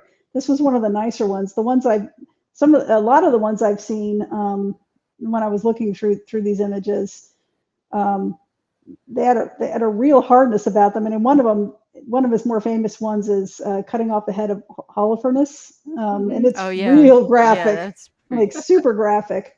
And then there's the head of John the Baptist, I think also. But the looks on people's faces are kind of contorted in anger. And I'm like, okay, there's the artist right there, because he was an angry guy. But this one was completely different. He looks very at ease with the angel and very relaxed. He's got his leg crossed. The angel's kind of like going, yeah, why don't you just put this in here right here? It looks almost very casual. And so that was kind of unique for him, I thought. But his intent was to respect the subject matter. Rupnik's was not, and you can kind of see that. So just to play devil's advocate on this one, but I mean, some could say, well, no, maybe Caravaggio's intent was to draw lots of naked people, and he chose the subjects of his paintings that he could, because that enabled him, the topic enabled him to draw what he wanted. Well, they were closed. No, I didn't see a lot of them either. You saw an occasional exposed breast, like a part of it, but I mean, they were closed. Like guys. That's what I've heard, right? So I mean, they're drawing a lot of masculine images. This is what obviously I'm getting this from my friend's book, right? That these Renaissance artists that are enjoying drawing men. A lot of naked men, lots and lots of naked men, right? And you're like, okay, fine, there's lots of naked men. I'll play devil's advocate now. They weren't allowed to draw naked women unless they were prostitutes, right? Well, one way or the other, they're wanting to draw naked people. Yeah. So and you could say this is because they're celebrating the human form, or it's because they like looking at naked people. I think it's interesting because sitting still for that long, because they do have models and they are gridding it, right, for the perspective and stuff like that. This is not easy work, right? So I'm not sure. No, it's not. I've never understood how erotic it can be, because if you do a life drawing class, it's not. Exactly. Yeah. If you see it all the time, it's just like, okay, yeah, put your clothes over there. All right, let's get started. Well, you need to, because you need to pay attention to what you're drawing. Yeah. But yeah, so but it's interesting that if we have the beauty, we're willing to excuse the stories that we hear about the artist's life. But if we don't like the paint, the object, we find the artist despicable, which is how we're evaluating what matters in this. Yeah, well, I think that's if Rupnik has any actual fans of his art and not people who are just pretending to be because it was the popular thing to do for 30 or 40 years, was to say, oh yeah, this is a wonderful form of art, and it makes you sound sophisticated. If somebody is an actual fan of his artwork, I'm losing my train of thought now. You don't believe it? They have bad taste. Do they have bad taste? I think they'd have a tough time defending the skill that went into the same images being done over and over again. There was skill in what Caravaggio did here. There was skill in what he did with this John the Baptist and with this, So, Madonna and Child. But I mean, you could go ahead. have you heard of an artist called Eric Gill? He was British. Okay. No. His work was really good, and it should be buried because of what he was doing in his private life. You can't look at it, and if you know what he was doing, it was like, oh, I can't look at this and not think about. Did he do nasty things to create the art? No. So is this like a Neil Gaiman thing? It's like people might like Kind his of, stories. except it was his own daughters. Oh yeah. Well, that's like Klaus Kinski, same thing, right? He was supposed to be some brilliant German director, although I don't think he was. But he abused his daughter horribly. Yeah, and so it's like, I don't care what you produced. There's some lines I just can't mentally get over. Yeah. It's like, well, nobody's art is at the end of the day, nobody's art is that good, right? Yeah. This things you don't want to overlook. But was Rupnik's personality informing his artwork the way Caravaggio's was? Caravaggio's life was obviously informing his artwork and how he chose to portray the subjects. But you could tell he respected it. Whereas Rupnik, he chose the subjects because it was lucrative, and he just kept kind of throwing the same tiles on the wall to see if they'd stick, and they all stuck in the same, weird faces. I'm just thinking of those pictures that were done in the late 1950s and early 60s of the children with the giant eyes. Kind of reminds me of that. Yeah. Yeah, they were real popular for a while too. Casey's really on a roll tonight. So we have here we have the Book of Kells, Virgin and Child, which most modern viewers would find a hard time finding beautiful. It's not, well, the colors are beautiful. The face isn't. It's almost more of a decorative art than a portrait. Right. Is that the one with the Virgin and Child on that one? Right. Yeah. Yeah. That which in fact looks like we've known now. It looks like a lot of Coptic images. So in fact, it's probably it's the model is iconic. Yeah, style. and I can tell from personal experiences, from being very young and doodling, that when you don't feel comfortable doing a human figure, you fill in and do lots and lots of abstract decorations around to distract from your weak spot. So we can forgive the monk that. Well, but the decorative embellishment is quite skilled, in fact, right? Yes. To do that interlace. Yes, the colors were beautiful. See, I thought he was writing. I thought he was like writing an icon type thing here. They had to use very specific mathematical proportions, and with it had to look a certain way. That's what I see when I look at this, because it reminds me. She's very. Yeah, she's sitting very stiff too, right? And she's turned a particular angle, and Christ is looking up at her, and he looks like a little man, which is just strange. That'll never not be strange to me. But yeah, it reminds me. Go ahead. I was going to say, I think that it might be, and I could be totally wrong, that until the Renaissance, Christ was depicted as a little man for theological Right. reasons. So it's not a Oh, cute little baby. It's the man. okay, that makes sense. I'm just guessing that could be a factor. Yeah, it just looks, it's just an odd look. Right, but it's interesting that you like this one, Casey, and not the Rupniks, right? I Because was just going to say, the face reminds me of Rupnik. I don't like it at all, you know. But the thing is, this was a very this might have been a cover, but a lot of times they did. Well, you know this this. isn't a They cover. did. No, it's in the book. Okay. So it's in the beginning of the book of Saint Matthew, the Gospel according to Matthew, and it's mother and child, and it's meant to. I think it might be illuminating the first page, I think, of the gospel there. So it was an illustration. It wasn't meant to be an icon, and it certainly wasn't meant to be a portrait. But yeah, I don't care for it. Looks like a tiny little man. I don't, although he is smiling, you know, which is nice. But yeah, the face is not attractive. But that was a thing. I think E. Michael Jones has talked about the danger of beauty. Is that what it was called? Mm-hmm. The book, right? About the Renaissance, when they started drawing beautiful figures, that people were afraid it was going to induce lust, right? And so the faces weren't skilled enough. And the Middle Ages, when this was done, I don't think art had. I don't think the artists had become skilled enough to draw lifelike features on faces yet.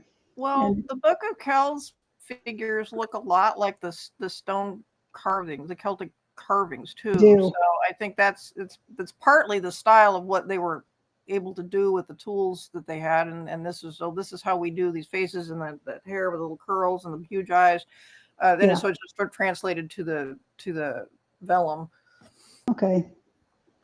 Yeah, right, which is incredibly labor intensive if we're going for that, right? Yes. In terms and the interlace designs are very meditative, and it takes an intense amount of attention to do these accurately, and they ornament the script of the book way over. You know, it's like there's little dots and squiggles and beasts, and it's like incredible. The whole book is it's like very much the opposite of AI generated, although using models, right? One of the reasons I think Christopher DeHamel has written about the Book of Kells in his Meetings with Remarkable Manuscripts, and he makes the excellent point that this it looks the way it does probably because the artist has a model that he's copying.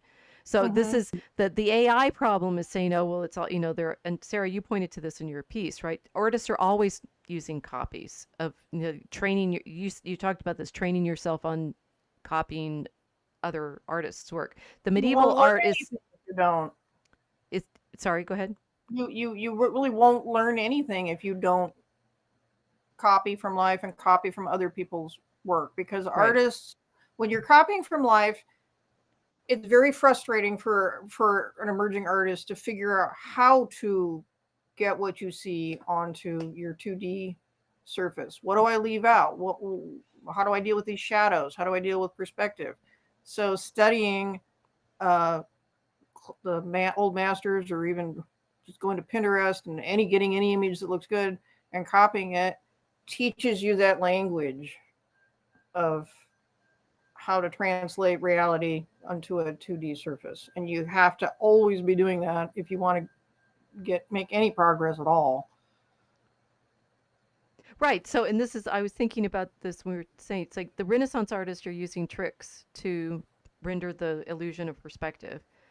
You know, the Book of Kells artist had to, you know various tricks to be able to do the kinds of designs that he's doing. That the thing that we feel frustrated about is the AI seems to be a trick, that it's, you know, making these images that have these particular effects and such like that. But all artists are using particular kinds of techniques to create the image that you're looking at, which include models and, you know, other examples and the style that they're doing it in, and so forth. I mean, it sometimes when we've been talking about the AI art, it's like whether or not you like that kind of psychedelic style that so much stuff in the AI generated images come with. because you can do it obviously, and it looks cool on a screen because it's playing with the light effects of the screens themselves. Well, we had some, and then we're now to the Kincaids, right? And you mentioned that in your article. So, okay, fine, but what if it's just pretty, right? And I love Kincaid, I have to say. I love his stuff. I've Okay. a lot tell us of about the Kincaids. a lot of the houses that he painted are real places in Carmel, which I've been to, and he did a pretty good job of capturing what it looked like. But it looks very dreamy, and Yes. it's just pleasant to look at. It's not something you Okay, contemplate. I It's will just say something you look at and go, "Oh, that's nice." he was a much better artist than people realize. He could before he latched onto that style. He and James Gurney were friends, and they traveled around and did a lot of painting and drawing together. I think James Gurney was the much better artist, but yeah, his lighting it's very dreamy is a good way of putting it. But it's also kind of it kind of jumped out at me when I was looking. You had all those little thumbnails there in the folder. Mm-hmm. His were kind of the squishiest and murkiest. They didn't have a stronger sense of form or composition. It was just kind of like, oh, here's a bunch of nice colors. And wouldn't you like to go into that little cabin and have a cup of coffee? Yes, I would. Yes. Yes. I mean, look at you want if to it get was absorbed real, into the sunlight, the sunset that of that that's image. my ideal location, and I hope that when I get to heaven, that at least part of it looks kind of like that. But I can still see that it's not a great painting in and of itself. But there's nothing wrong with liking it. I mean, it's nothing. There's really nothing. I'm glad you like it. I think I'm horrified. Well, so again. this is the valley, and then there's one that's a Christmas scene, right? And this Christmas scene feel is the same. Sort of here's the snow and the light.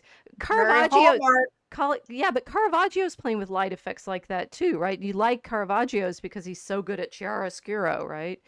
He's and how much that was, the trick of his studio. I figured out how to do this. All my paintings look like that. You can tell a Caravaggio, they all look the same. Yeah.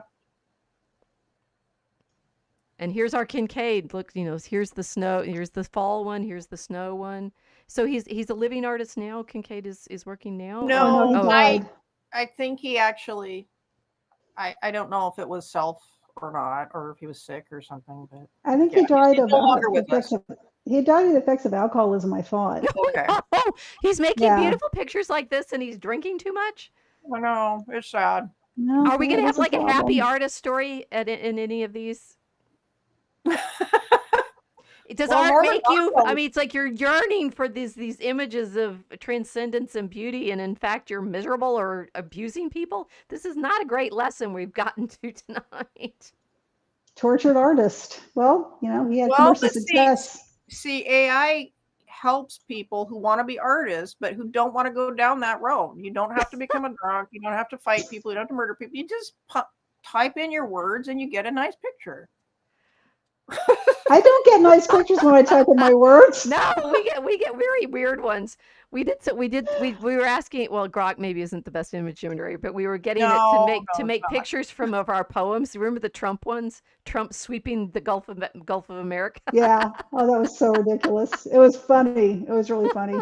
And just like the artwork, every time we asked Grok to redo it got worse. Right? It's like a copy of a copy of a copy. Yeah. Well, okay. Look, we have to. Let's make a bigger. So we've got to Kincaid's. Now we have Wyatt, which is either the ship in front of that amazing. See, the thing is, I'm sure there are art. So we had, I'm always trying to advertise better, and that's a challenge in getting people's attention, because you'd say some of what people are going to be using the AI art for is capturing people's attention so they can sell stuff. Yeah. Yeah. And therefore people are resentful because my attention is captured by this pretty image that now I'm going to buy something associated with, maybe a copy of the painting, right? but Sarah, it seemed to me you were giving me some examples of Wyatt with this very beautiful cliff. It looks southwest. It's images of the southwest, right, with the wonderful rock. I think that one was just entitled "Mysterious Island" or something. I don't know. See, it's like who knows what it is. Or we have the canoe, the man in the canoe, and the water and the reflections and such. And so I wanted to include some examples of his as just a way of saying, look how good just the illustrations used to be for books. Oh, these are book illustrations? Yeah, that's pretty much what he did. His sons and grandsons were more fine artists. But Wyeth was known for doing paintings for like Treasure Island and Last of the Mohicans and things like that. Nice. And that's something you could hang on the wall. I mean, they're really good in and of themselves, in addition to being part of telling a story. And that is something I would love to see people rediscover. And I think there actually are a lot of good living illustrators out there. But for a long time, like in the 60s and 70s, you were hard pressed to find, especially picture books that had good illustrations. Why was that? I don't. They were sloppy Rupnik type stuff, you know. Just. But I mean, so this is interesting. It's like they had the technology to reproduce illustrations in books, and suddenly it's like I hadn't thought of this until just now, because one, we have illustrator. We were talking with our illustrator for Act 2 last week. And that we are intent on having illustrations for our poem, which is necessary to the sort of word and image conjunction that we are trying to work with in our project. But to have an illustration in a book, there's no technological printing problem of making the illustrations look good. So why wouldn't they be good illustrations? Oh, I don't know. But the kids' picture books from the 60s and 70s in particular, they were like a lot of collage. Eric Carle. I'm not a huge Eric Carle fan, but he would be like the best example of that kind of thing. Just sort of slapdash, and it's like, oh, I'm a famous illustrator, so I can just do these weird things. But it kind of changed with Maurice Sendak. Things got a lot better for the kids' books after him, because he set such a high standard.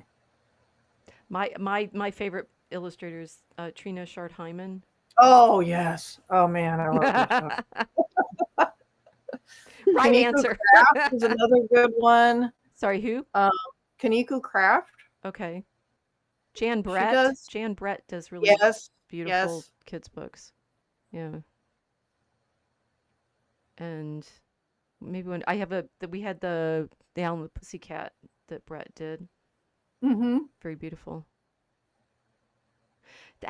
So the interesting is like how much of it is fashion and opportunity, and it's like we have to create this market so that people will want this art. And why is it so hard to create a desire for something very beautiful? I don't know.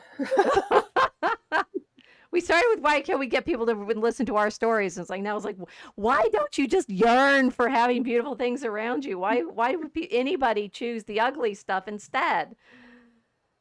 I think they've been confused into, maybe rejecting their own eyes. If they like something beautiful, and maybe somebody who was running these publishing houses, somebody with too much education and not enough sense, has decided that this is not going to be promoted anymore because it's passé. I think that's possible. Probably. So you said that Wyatt is not fine art, but his sons were. What's the difference? So the commercial art versus art. Kind of. Yeah, I'd say that, because I don't remember Jamie Wyeth illustrating anything. His paintings were like in galleries, and then they sold a lot of prints. See, that seems to me to be a cheat, right? I sell prints, so people want multiple copies. I have it. There's a lingering thought in the back of my head about whether or not people want the original thing or the prints of like you have a print. Oh, You wouldn't you say you were well, making a that's where joke we're about back to the scalability. I mean, right. Dolly sold tons and tons and tons of prints. So did Thomas Kincaid. That's how they made most of their money. Right. The numbered prints, right? And it's like, okay, well, so that the common man, anybody who wants to, can have a print of Christina's World hanging over their sofa. It's a great painting. But after a while, it's like the Mona Lisa or something. You get or Van Gogh's Sunflowers. You get so used to seeing it that you don't see it after a while. And that's a problem with mass producing images. And it's not necessarily a bad thing, but it's a thing that happens. So do you think people will get tired of seeing the AI images because they tend to all start to look alike? I think that people will tune out a lot of it, and that's going to make what was, this cool marketing tool make so much easier to produce art for marketing if everybody's tuning it out because it's AI.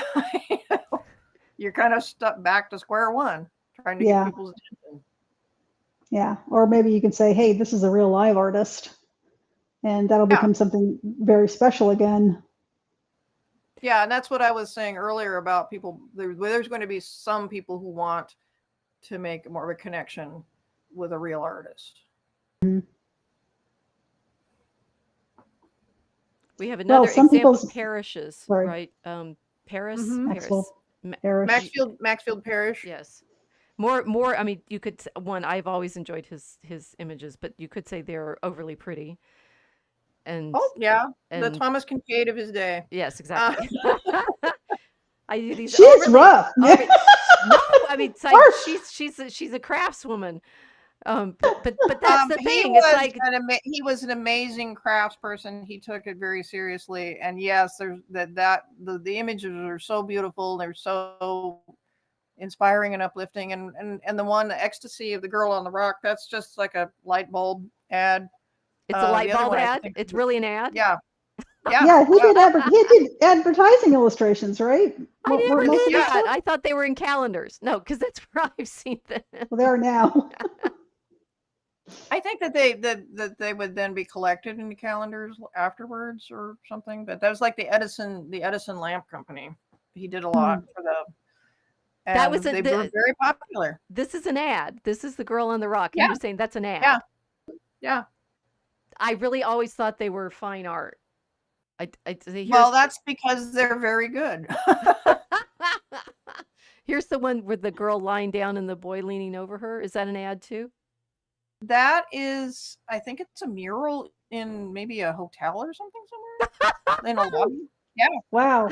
No, I did not know that. It's literally wallpaper. Yeah. It's also my daughter's screensaver now. Oh, good choice. Okay, we are the more images we show, the more paradoxes we encounter. Because so back to whether people will want the real thing, right? You're saying the Mona Lisa.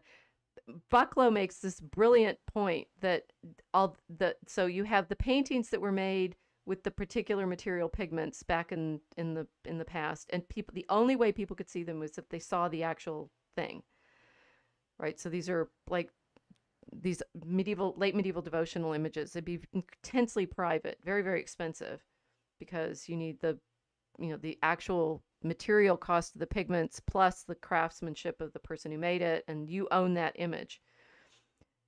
Now they're all in museums, and the museums often sell prints of the very famous ones. And having just been in Rome, the entire tourist industry is casually mentioned. The entire tourist. There were a lot of people in Rome to see images that they've seen copies of. Oh, well, that's great. No, that's very helpful. Right? So even the things like we see, it's like a relic. Exactly. They become relics, just like the Veronica, right? Mm-hmm. That I saw, the Caravaggio I saw was not that Matthew, but I saw in the I did not know it was there. There was a sign outside the church of San Luigi de Francesco, right? So it's St. Louis. It's the French church of San Luis, right by the Pantheon. And they had a little sign out saying Caravaggio inside. And I'm like, oh, there's a Caravaggio inside. I'll go in and see it. And it's in a little side chapel. I was like, given the fame in my head of this image, you could miss it, right? It's a side chapel towards the front on this side of the Calling of St. Matthew. It's one of Caravaggio's really most famous. Oh. Like in the tavern, and That one. Sitting. Oh, okay. That Wow. one. It's in a I mean, it's not even in a. It's like it's in the Church of San Luis. It's it's not one of the main chapels. It's the Matthew Chapel, because I think maybe it had a relic of his. It's like you could so miss it if you didn't know Wow. that you were supposed to be looking for it. And the people are all clustered around it because they know this is the famous painting. Oh, this is that painting. Oh my gosh, I'm seeing that painting. That I spent the entire time we were in Rome doing that. Oh, that's it. I've seen it now. And the thing is, I was excited because I had seen the replicas or the Yeah. reproductions. That's really an amazing point. Gives me a lot of hope. Right. It's like in fact, the replication of them makes the original all that more valuable. Not because you could, and then I wonder, I was thinking about this of what it would have been like the only way you could see Santa Maria Maggiore's mosaic, which is one of the ones I most wanted to see, was to be there. Now I've got a magnet on my fridge, right? But it's And now she has a magnet on her fridge. and I have a magnet on my fridge of the Santa Maria Maggiore, mosaic, and you're like, but it's. I don't know what we can do because we are, as the Walter Benjamin's point about art in the age of mechanical reproduction, right? But we've been in this age of reproduction since they were making prints of the Veronica. That feeling of being in the presence of the original versus wanting a copy of it. It's so interesting because you can't own the original. Those are too expensive. Only very few people get to own the originals, but you can have a copy. But on the other hand, your ability to have the copy is what makes the original even more expensive, right? The Van Goghs that sell for ridiculous amounts of money, laundering millions. Money laundering Millions. It only works because of the reproductions. Yeah, that's right? really interesting. It's kind of the same thing with music, in a way. People couldn't, they didn't hear music, at least not orchestral type. Average people could get together and play the lute and the penny whistle or whatever. But going to concerts wasn't that common. And then now with the radio and all the recording, you can have any music, anytime, anywhere. And does that mean we're spoiled and we shouldn't be doing that? We should only go to live performances? Or I'm just thinking what you just said about the whole Rome experience. It's like a couple of years ago, had the opportunity to go to a concert of a band that I enjoy, and I've listened to their songs a lot. And yeah, hearing them perform it live after having listened to it on Spotify really was, the Spotify experience didn't detract at all. In a way, it enhanced it. Mm-hmm. So this is, I think, what's going to be. I was also thinking about this now because I'm watching The Love Boat. Did you notice? And one of the things they're advertising is like Survivor stuff from the show, so that you can have shirts and the replica pin that you use apparently to throw people off the island and stuff. And the amount of the merch that goes with the movies that people so want to be in the completely fictional, you say, movie generated reality that are the movies. Casey, I believe you've been to, haven't you gone to the movie studio? Universal Studios, yeah, the theme park in Florida, right? It's an entire theme park to Harry put Potter you land in something that does not exist, right? Yes, it's like a pilgrimage to the virtual place. No, it's physical and real. So you go to the theme park because you want it to be in the story. Apparently, there's a real Harry Potter train in England. There's no real Harry Potter train. It's all Yeah. in your imagination. You are making Uh-huh. friends with your chatbot. I'm playing make believe like I did when I was a kid, but with much better set designs. So I mean, it's interesting what Sarah you're saying is like the incarnation makes us thoughtful about art as Christians, but it's the it's wild. Oh, right. That on X when this is sorry, close parentheses. The one comment I got on my X thread advertising tonight, other than the likes and shares and hi everyone, was someone saying art. Art can't show us anything. Can't affect our soul at all. And I'm like, okay, you're just an iconic. Of course it affects us. Who said this? Oh, it's someone on Twitter. But that's crazy. He's not a Anyway. person because he only has a dog eye for his avatar, right? And as far as I'm concerned, that makes him a dog eye. If you don't have your photograph on X, I have no idea what you are. You could be a bot, right? That of course the art affects us, but we become thoughtful about how, because we believe that God is a maker who became flesh, right? So that incarnational element of our artistic experience is why we're anxious. And Sarah, I thought you said that nicely. It's like, of course we're thinking about this. We're Christian. Christianity creates this problem for us. Yeah, and other cultures, of course, had representative art, but and it was usually in a religious context. But I don't know that they thought it through the same way we did. And it's like kind of more of an instinct to make a little idol, which was what the Jews were rebelling against, saying, "Oh no, we can't do that. The 10 Commandments, I'm not going to do that," for good reason. Well, because you can end up talking to your phone. Yeah, exactly. Yeah. Yeah. And convinced it's talking back to you. Now that was I wish that they had picked a different term than artificial intelligence, because it's a misnomer. It's not intelligent, and it will never be intelligent. It will be really great at fooling people, and carrying on fake conversations and all of that until it starts hallucinating.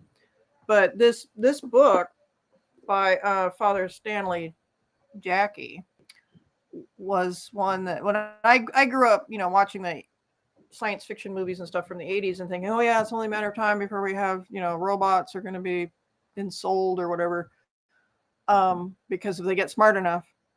But once I read that book, it was like, oh, of course not. It's always going to be a machine. Even no matter if we make it appear as human as possible, it will still always just be a machine, like a super fancy car. Nobody ever thinks their car is going to attain consciousness and free will or anything like that. It's just not going to happen. So the danger is in us misusing it and falling for its appearance of intelligence and wisdom and wanting to hear you talk about your day or whatever. Right. Yeah. Right. It's the it's the projected girlfriend in the second Blade Runner movie. Oh, it was so sad. It was. It's very sad, especially the end when he remembers where he first saw her, and she's a giant advertisement for a girlfriend. Yeah. I didn't see that. Oh no. Yeah, that was really kind of a heartbreaking scene. Oh, so it's like at the next level from the first Blade Runner, where she's probably Blade Runner 2049. Have you seen it? Sorry, which one? 2049. It's the sequel. It's very good. It is good. I've seen it several times, but yeah, it's very sad. Very sad. Yeah, it's worth watching. It's interesting because the one we talked about the art as we appreciate the difficulty that it and challenge it gives us, as writers and artists, that it's pleasurable solving the problems. I think this is, we like wrestling with our poetry problems, and it's fun. It's fun coming up with the solutions, and it does feel to me like it's the cheating of, you tell the LLM a prompt and it'll give you an answer. But of course,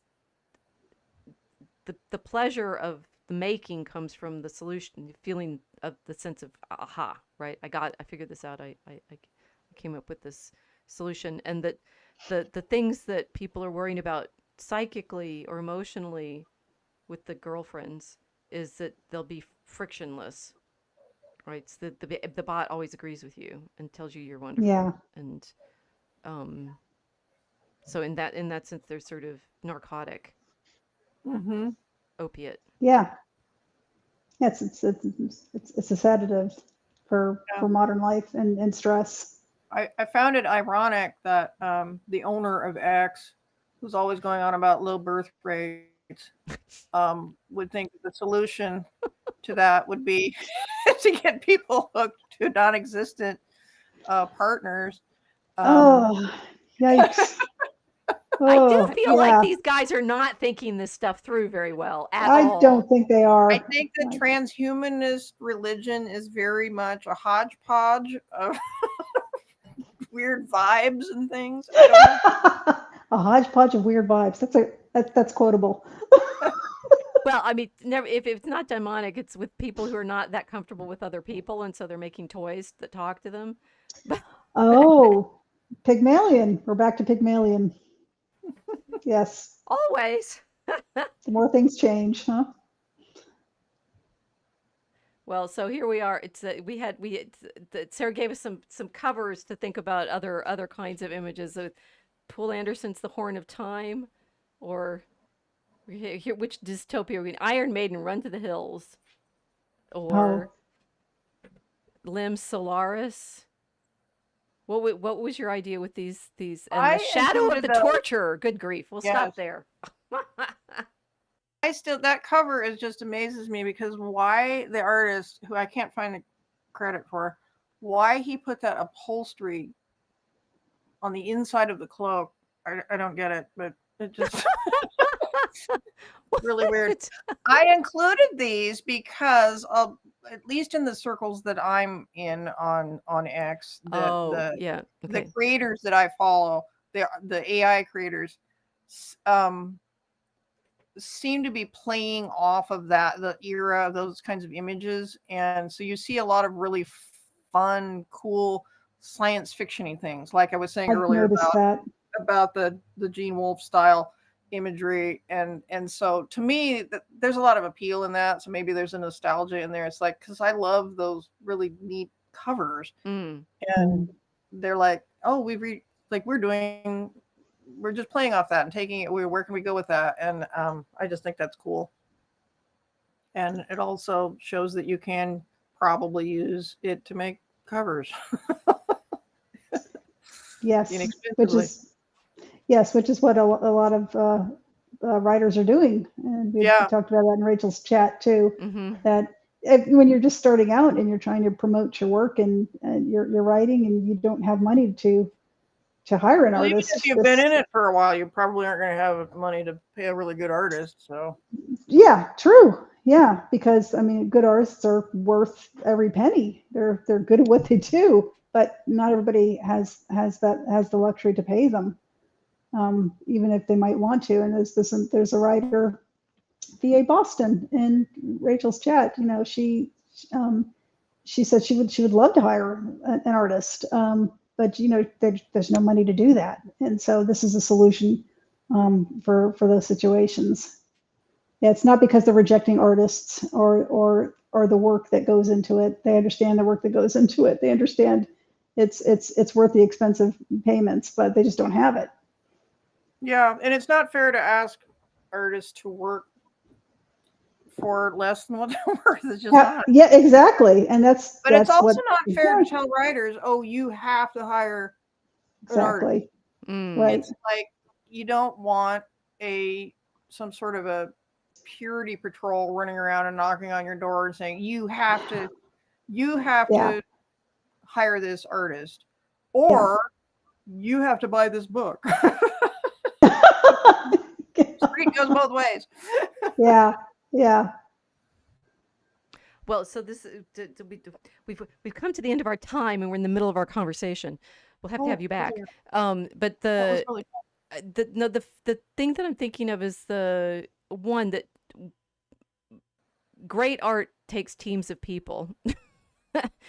And that what I think a lot of people are responding to the possibility of having the AI generated things is I'm this kind of craftsperson and I need these other kinds of skills and I don't have them. So it's like, that we're able to do these live streams because I have no skills with like editing or this, that, or the other, but nice people have written apps that enable me to do various things that without those, we can't, I don't have a whole television studio, right? But we get to make television with all of our tech and devices, right? So that, as you're saying, authors who want to have attractive images to help get people to buy their books, but then we're in that terrible cycle of, but if the AI is writing the books, who's oh yeah. That's a whole nother layer, right? Casey was asking, can I put stuff about text in? I'm like, no.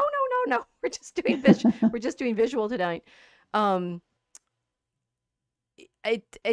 Sarah, you were saying at the beginning that it was this question of like, do you expect people to pay for copies of your beautiful Mary, Virgin of Mary that we started with?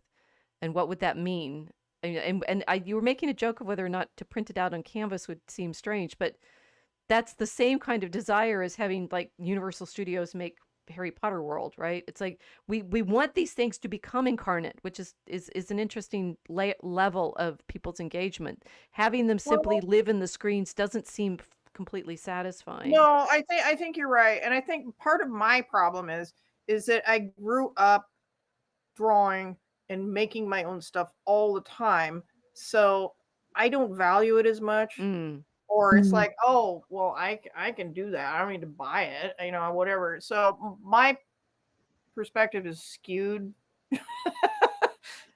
You guys represent more of the general populace and how you react to these things, I think. But that we need to, as writers or as artists, to consider, yes, that our design, we've gone through a lot of reactions to the images that we sampled. But the last one we can finish with is I think this is an icon that's in Santa Maria Maggiore, not where the mosaic, right, but next door to it in these. There's multiple Sistine chapels around Rome, and some of them are the one that Michelangelo painted, but the other ones are all by Sixtus V, and there's one in Santa Maria Maggiore that's across from where this image is. This image is a very famous icon that now is known as the Salus Populi Romani, the salvation of the Roman people. Apparently that's a 19th century name for it. The medieval name of it was simply Regina Caeli. It's the Queen of Heaven. And it is famous in my head because it's used as part of the Assumption Day liturgy when the image from St. John Lateran of Christ is carried in procession across the middle of Rome, up the hill, Esquiline Hill, to Santa Maria Maggiore, and it's like Christ coming to meet his mother. And they did this in the 10th, 11th, 12th centuries with the images themselves, right? They made them into props. Oh, wow. Right? So I couldn't take a picture of the Salus Populi, the other one, not this one, the Christ, because it's at the top of the sacred stairs and you're not allowed to take pictures up there. So there you go. So I could not take a picture of the other icon that was used to meet this one because you can't take pictures of it. Fascinatingly.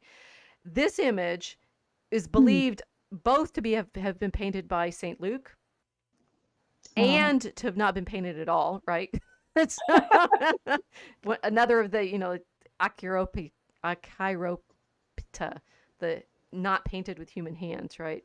It's in this incredibly elaborate 17th century frame because of all these things, right? So it's an interesting, like the materiality of the object. It's not the most beautiful image in that church. It's the most revered because of its presence as an image, as a an icon that was made without human hands, possibly, or by St. Luke, depending on the story that you're going with. They've tested it. It's probably 9th or 10th century. Okay, whatever. Right? That the layers of attachment that we have to the images don't always match the thing. Right. And that we're talking about, like Casey and I are both going, that's a beautiful image, Sarah. We want a copy of it. And you're going, what? Yeah, but I like Thomas Kincaid. What do I know? Well, I mean, I'm happy that we're talking about this, right? Because I think, and this has been delightfully refreshing for me, having your reflection, Sarah, as an artist, on our reactions to what kinds of tools do we have at our disposal to make images that do what, right? Is it the physical thing that enables us to engage in the meditations that we have? Is it the way we engage with them ourselves, that we make copies of them, that we carry them around? Is it, I mean, because we've gone from the range of that's ugly, that's pretty, that's ugly, but a good person made it. That's ugly, but a bad person made it. Yeah. Right. Just in one evening, right? How many different ways can we respond to these images? So it's hardly going to be a simple thing to respond to the computer generated art. Yeah, it's still so much to think about. Yeah, when it first burst on the scene, I was like, "Oh my gosh, this is horrible. It's the end of the world." But now it's like, well, it's like microplastics. It's everywhere. You got to get used to it. And everybody, I guess, should kind of come up with their own personal. I mean, it's neutral. I think it's morally neutral. Again, it comes to whether you're going to use it for bad purposes or good purposes, and everybody should probably come up with their own little code of, well, this is, I'm not going to do this, or I will do that, or whatever. I personally wouldn't use it to illustrate interior illustrations in my book. I put elements on a cover, I use for mock-up. But when I get ready to do a graphic novel, that's going to be my art. So that's my line. I mean, it's raising ethical concerns, and I think, I mean, the primary ethical concern that people tend to default to, I find interesting just thinking about this right now, is the economic, right? Whether or not people are going to get paid for their labor, and what labor is, and it's like a replication of a beautiful image, like, versus the production of an ugly image, like, where are we going to be in that? And that it seemed, I did read the Vatican article that you linked in your piece, and I was like, there's so many layers of, like, they're sober and thoughtful, and it reads like a Vatican. Talk about art, though, did it? It was other industries, I thought. But I mean, they're thinking about how the AI is going to affect all sorts of layers of our experience. But at what level are we actually anxious? And I'm thinking, maybe the best thing that we can end with tonight is saying, like, it's well, not just that it's like microplastics, right? But we've created it. It's like printing. It's like the images themselves. It's like having art around us in the first place, right? Are you going to be falling in love with your statues? Are you going to be? Oh, well, I did have some more examples. Here's a monstrance, which is another layer of demonstration. But this image is, again, I saw it in Rome. These are my pictures, my photographs that I was able to take of these objects that other people made. The Adonis with a gold face, which then I was like, okay, that's what people are talking about when they're saying the idols are coming to life, right? If this was obviously electrically lit, so it's easy to take a picture of, and so an image like this would have been lamplit, right? So the whatever you have on the metal on its face would be like a computer screen, right? Flash, flash, flash, flash, flash, color at you, light at you. We've been playing with light effects in our art for millennia as well, but this was an idol for a temple, which is sitting in the same building off in the Roman Forum as this destroyed and falling to pieces fresco of our Lord Jesus Christ. Oh, So that's why I had these together in my mind. It's like, here's this gold-faced Adonis, which is, to a certain extent a majesty, right? Because he's seated on his throne. But the fresco that has gone through, it's seen better times, is trying to show a similar sort of, how do we illustrate the presence of divinity in an incarnate form? And all of these majesties are trying to show that. And well, by the Baroque period, you can do trompe l'oeil and have them flying up in heaven virtually. which is the Loyola, the church. It's still nearby the Caravaggio, but this is the famous ceiling image in the Church of Loyola, right? So I think we're, as Christians, we're obliged to encounter these questions because we are thoughtful about what it means to be making art in the context that we do. So we'll come back to Sarah's image and end with that. Moment to promote your work so that people can actually buy your books. Oh. We will have links in the descriptions, everyone. And Sarah, because she refuses to sell this picture, it's just made available to you. No, it is my gift to you all. Thank you. We love it. We love your beautiful Mary. No, I'm glad. I was actually very pleased with how that came out. It's very beautiful. Your books. So the books, yes. You're gonna have links. Yes. Okay. Book 6 will be published on the 31st or sooner in the series. So next week.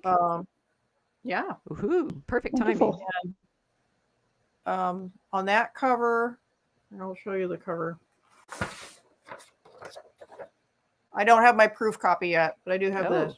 Shadow Minds. Yeah, my artwork, I did pen and ink on paper, and then did a bunch of filters and put in different programs and stuff because I wanted a psychedelic effect, but I wanted it to be my artwork because that this story is not exactly, it's sort of standalone, but it would be better appreciated if people start at the beginning of the series and work through. So, and this is I all recommend you all do. The Beyond Cascadia world. Yes. Okay. Which you had a good tagline on your X for it. You've gotten the idea of how you have to say the things that it intersects with. Blade Runner meets the Brothers Karamazov. Wow. Ambitious. I like it. It's not that dark. Like I was saying earlier, it's not that dark. But there's elements because we have people dealing with genetic engineering and what it means to be human, but also a lot of dark family drama, and I like to think it was kind of juicy dark family drama, and there's also the addition of a device that allows people basically to become telepaths, and what would be the consequences of that. And so the 6th book is following up on that, which goes through the whole series and will end up with a place that I think, when I wrap up with book 7 next year, that I think is going to be pretty cool. Cool. Buy your books, you guys. Go read. Yes. Get those books. Thank you. Exercise your capacity to sit quietly and get engrossed in a story and not be scrolling and switching and making connections. There's connections made for you in the stories, but not spoon-fed, because I don't lecture and I don't spoon-feed, I hope. I respect my readers' intelligence.